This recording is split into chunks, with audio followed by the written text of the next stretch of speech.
Good morning. Have a wonderful day. ప్రియ సహోదరి సహోదరుడా, ప్రతి ఇంట్లో కూడా దేవుణ్ణి ఎక్కువగా ప్రేమించే ఒక వ్యక్తి తప్పకుండా ఉంటాడు కదా. ఎవరైనా కావచ్చు, బహుశా వాళ్ళు మగవారు కావచ్చు, బహుశా వాళ్ళు ఆడవారు కావచ్చు. ప్రతి ఇంట్లో కూడా దేవుని యందు అపారమైన ప్రేమ కలిగిన వ్యక్తులు ఉంటారు. దేవుని మీద అపారమైన భయభక్తులు కలిగిన వ్యక్తులు ఉంటారు.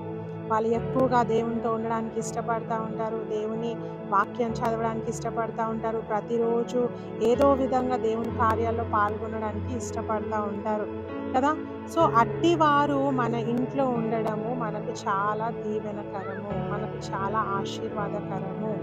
ప్రియ సహోదరి సహోదరుడా, దేవుడు మనకు అటువంటి వ్యక్తులను మన జీవితంలో పెట్టడము, మన ఇంట్లో పెట్టడము, అది చాలా దీవెనకరము, ఆశీర్వాదకరము. చాలాసార్లు మనం అట్లాంటి వారిని మనము డిస్కరేజ్ చేస్తూ ఉంటాం. ఎప్పుడు వాక్యమైనా, ఎప్పుడు మీటింగ్స్ అయినా, ఎప్పుడు దేవుడు దేవుడు అంటూ ఉంటావా అని చెప్పి వాళ్ళని డిస్కరేజ్ చేస్తూ ఉంటాము.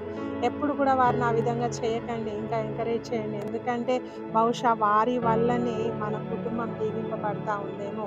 బహుశా వాళ్ళు దేవుని పైన అపారమైన భయభక్తులు కలిగి ఉండడం వల్ల ఈరోజు మన కుటుంబం అంతా కూడా ఆశీర్వదింపబడతా ఉందేమో. ఆలోచన చేద్దాము. వాక్యం సెలవిస్తూ ఉంది, ఆదికాండము 39:5.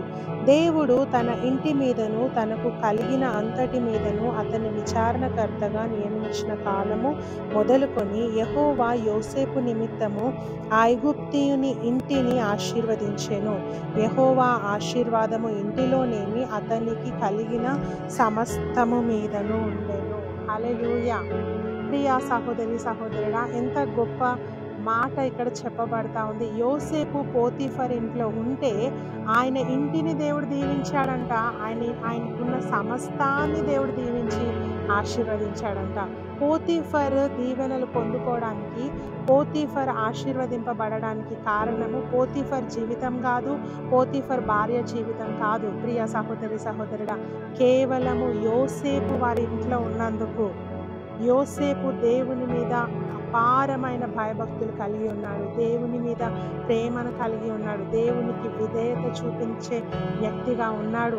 కేవలం యోసేపు వాళ్ళ ఇంట్లో ఉన్నందుకు దేవుడు సమస్తమును, పోతీఫర్కున్న సమస్తాన్ని దీవించాడు, ఆశీర్వదించాడు.